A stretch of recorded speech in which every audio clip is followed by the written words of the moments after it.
is being utilized in our foundation model, we will give you back some royalty. Put your hands up!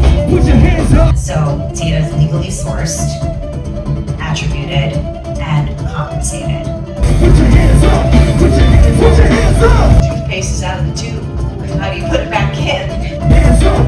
Put your hands up! When the cost of creation hits zero, the value of curation skyrockets. Put your hands up! Put your hands up! If it's 100% AI generative work, it needs to be tagged. At what point in time do we infringe upon that, and who gets to decide? AI is here. It's not going anywhere. It's not.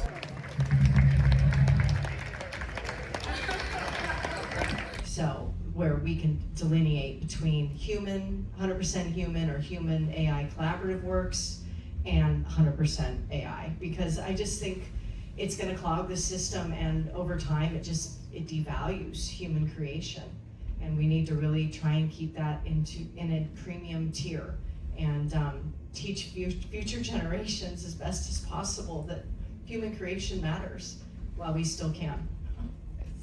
And it's very difficult in practice, right? And in terms of also kind of setting that bar on what's what, going back to the Mickey Mouse analogy in terms of kind of like where do you pass the bar? It does kind of feel like gatekeeping, right? Yeah. To sort of say this one yes, this one no. How should we think about that, Jamie?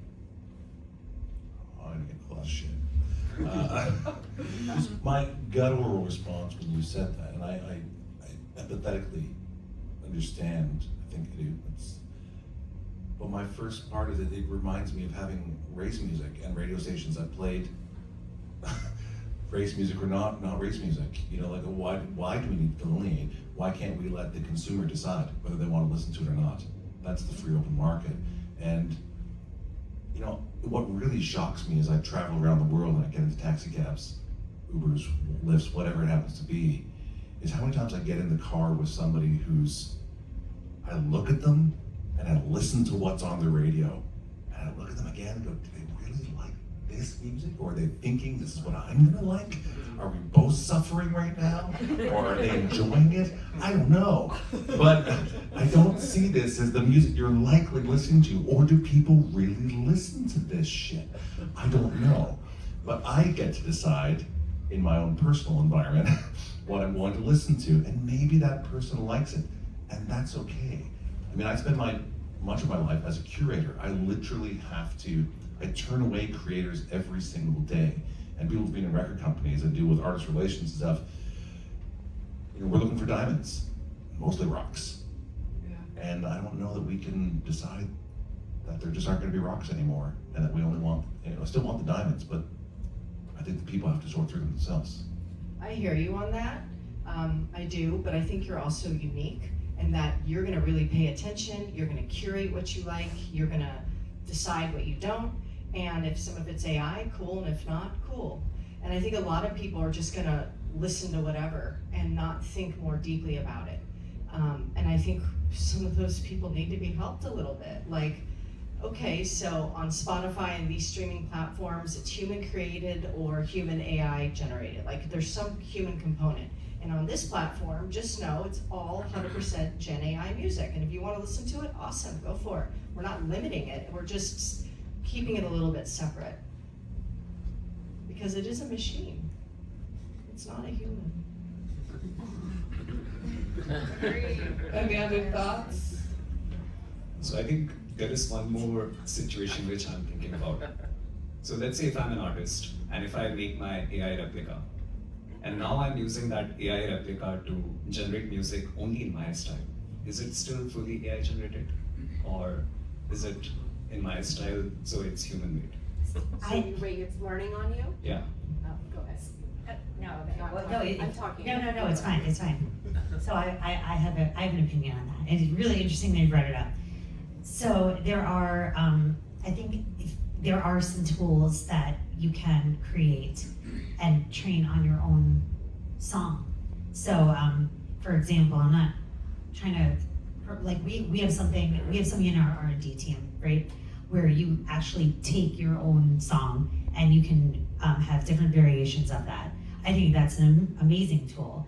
And yeah, does it, to me, that it's still your song. So I don't think that that's, you know, a complete machine. I think it's a helpful tool in the workflow to achieve what you're needed, whether it's for a sync or you're just trying to find a way to get it down to certain beats per minute using this tool, but it's still your song and you created that. It's just being, this little tool is being trained to help you. Does that make sense? It does, but I mean, this is a tricky topic, so it's a gray zone. And I appreciate you all kind of diving in to try to untangle it a little bit more for us. But going back then to some of the models that you help empower and sort of putting into market, who are they for and what are they meant to do in terms of the main use case, and what are you hoping that they will inspire people to do using them? This is for me. So we don't put anything into market. In terms of the collaborations with the UMG or something similar. So we enable companies to accelerate their products. We believe in ethical AI and things like that. I'm not going to speak about the UMG because I'm under strict NDA, but I hope to have AI used as a tool for workflow to make things easier and not to steal human creation, but to make workflows go faster and perhaps create tools using people's IP to help monetize, not in all different ways, not just for music, for fan engagement and things like that. If that makes sense. It does. I think that the point I'm pushing on a little bit is that what can come out of that could be beautiful music. That's what I hope for. Fair, beautiful music, and easy workflows. And then what can come out of that could also be some AI slop, potentially. Potentially. Not if it's labeled correctly. Sourabh, what do you think in terms of these music creation tools? Who are they for and what can they produce in the kind of ideal setting? You mentioned one example. Are there additional ones that you think of? So based on my exploration so far as an artist and as someone who's also building a tech company, so I try to see from the both side of the lenses that what we should be making in the market and what is available out there. And I personally feel that there are too many creation tools in the market right now, including what I'm building. Like, we are also a creation tool. So creation has been solved probably 1,000 times. It will be solved another 1,000 times. And I'm personally getting fed up with that. So I am going more deeper into some different formats. Like attribution definitely is of a lot of value for me. I want to solve that. But at the same time, I feel ultimately it's all coming down to you as a human being. What do you want to achieve, right? Like with all of these tools. And when you are the center of the universe, what sort of tools, whether they are creation, marketing, distribution, licensing, they could be anything, that will help you move from where you are to where you want to be as quickly as possible. And one format which is emerging is building your own AI models, building your own likeness model. So for example, if I'm a music artist, I'll give my catalog, some of my tracks, some of my MIDI stuff, a lot of my unfinished demos.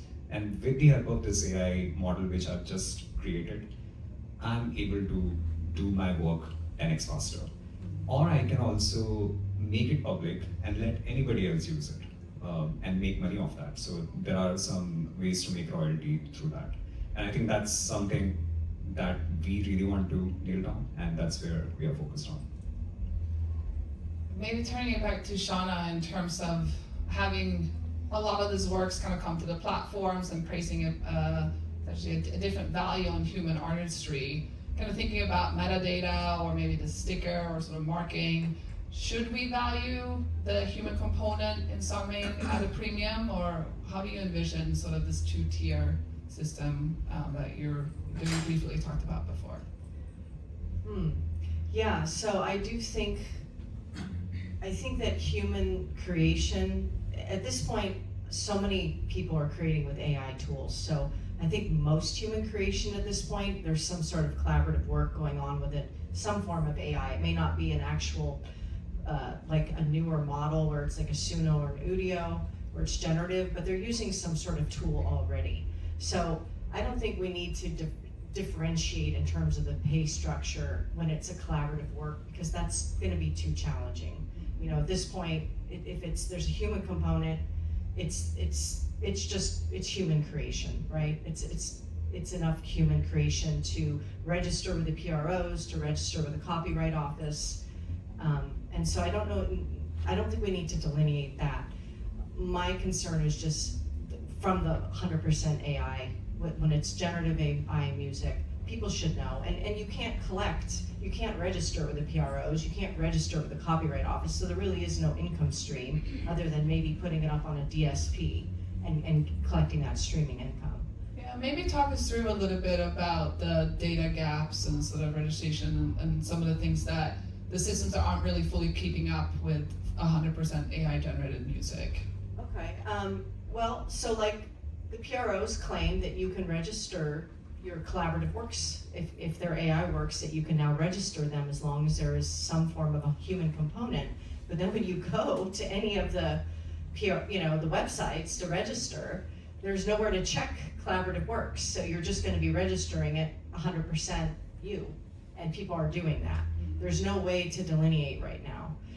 And with the Copyright Office, again, you can register it, and there is a way to check that it's a collaborative work, but it's the honor system where you're assigning a split or where you're relaying that information. There is no checks and balances. I think that at some point, blockchain and smart contracts are gonna come in as a solution to this problem. There's gonna be a lot of metadata coming through, a lot of new IP coming out, and we're gonna need a way to have a way to monetize that, but also understand how to register it, how to know where it's being used and performed and played in a more accurate way than what the PROs are able to report on. It's already really challenging when you log into any of the website, like BMI. If you're going to look up any of those works and find the registration and try and figure out who wrote what, who's the publisher, a lot of that information is outdated or it's incomplete. A lot of it is just erroneous. And I think smart contracts and blockchain can be a real solution to that, especially moving forward where we're gonna see an onslaught of music coming out. And this is not AI specific, right? This is a problem that has studio musicians and sort of gone on from before. Right, I just think AI will amplify it. No, I totally agree. I think AI generated content will break traditional manual copyright systems in general. Smart contracts is, I think, the way to go, in my opinion. Because again, if metadata is baked into the file at the point of creation, then a smart contract can trigger automatic split. Perhaps.